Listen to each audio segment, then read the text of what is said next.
नमस्कार, मी अरुण आणि आपण पाहत आहात 7 स्टार न्यूज।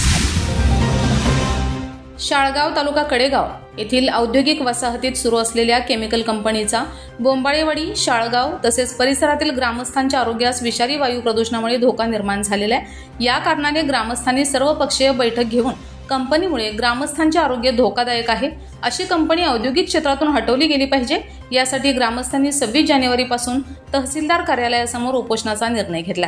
या दिवशी शाळगाव, रायगाव, बोंबाळेवाडी तसेच परिसरातील युवक, महिला व ग्रामस्थ मोठ्या संख्येने उपस्थित राहणार आहेत। काही दिवसांपूर्वी म्यानमार केमिकल कंपनीच्या स्फोटात तिघांचा मृत्यू तर बरेच जण जखमी झाले होते।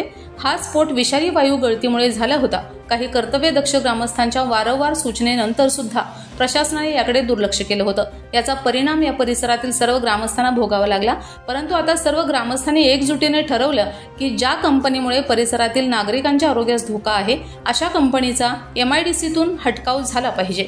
यासाठी साखळी उपोषणाचे ग्रामस्थांकडून नियोजन करण्यात आले। प्रशासनाने गांभीर्यपूर्वक याकडे लक्ष देऊन शाळगाव, बोंबाळेवाडी व रायगाव तसेच परिसरातील ग्रामस्थांना योग्य असा न्याय द्यावा।